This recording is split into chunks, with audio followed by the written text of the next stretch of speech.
کۆمەڵی دادگەری کوردستان لە ڕاگەیاندنیەوە وەکو هێزێکی دیاری ناو خەڵک و جەماوەر دەرکەوتووە و بەردەوام سیاسەت و استراتیژی خۆی لە چوارچێوەی بەرژەوەندی و ماف و شایستەکانی خەڵکی کوردستان و پێشخستنیدا ڕێخستووە لە حکومەت یان پەرلەمان یاخود لە دەرەوەی هەردووکیشیان بوو بێت خزمەتی خەڵک و شەڕی مافەکانیانی بە ئەرکی سەرەکی خۆی زانیوە.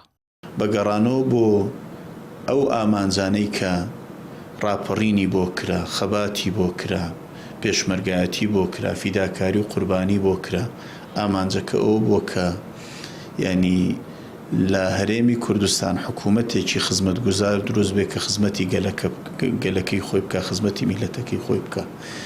ئەگەر سەرنج لە حکوومەتی هەرێمی کوردستان و کابینەیەک لە دوای یەکەکانی بدەین کە ئەبینی کە ئەم ئامانجە تەحقیق نەبووە کە هاوڵاتی لە هەرێمی کوردستان ینی بە جۆرێک ئەژی کە مافە سەرەتاییەکەشی کەموچەیە لە کاتی خۆی وەری ناگرێ، ژیان و گوزەرانی دابین نەکراوە،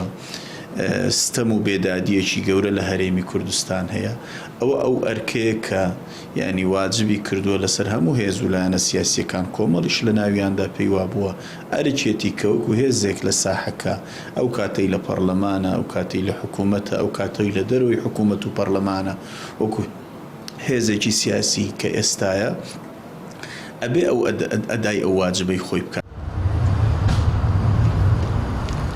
مێژووی 25 ساڵەی ئەم حیزبە نیشانی دەدات کە لە هەرێمی کوردستان و لە بەغدایش کۆمەڵی دادگەری و سەرکردەکانی هاوکات لەگەڵ شەڕی مافەتدارایی و سیاسیەکانی خەڵک باوەڕی تەواوی بە خەباتی مەدەنی و ئاشتیانە هەبوو شەڕی پاراستنی ئەو مافانەشی کردووە.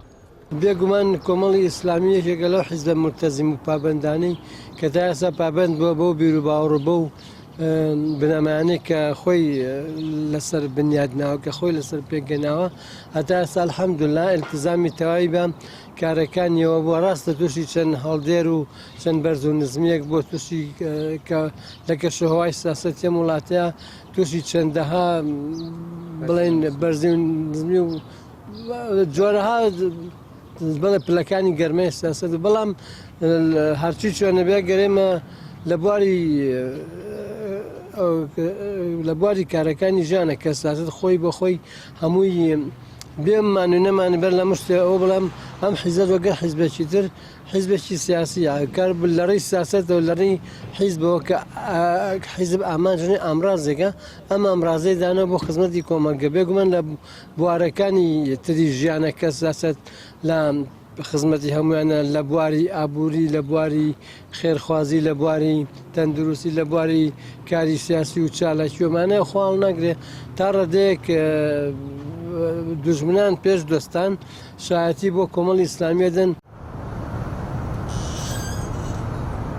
خواست و کارنامەی سەرەکی کۆمەڵ ڕیشەکێشکردنی گەندەڵی و ئەنجامدانی چاکسازی بووە لە سیستەمی سیاسی و ئابووری هەرێمدا و چەسپاندنی مافەڕەواکانی هاوڵاتیانی هەرێم لە بەغدا. لەو پێناوەشدا خەباتی زۆری کردووە. ئێستا دوای 25 ساڵ بڕیاری داوە چارەسەری کەم و کوڕی و هەڵە ناخۆیەکانی بکات و سیاسەتی خۆی لەبەرەی خەڵک و مافەکانیاندا درێژە پێ بدات. ڕامیار عوسمان، کەناڵی پێیان، سلێمانی.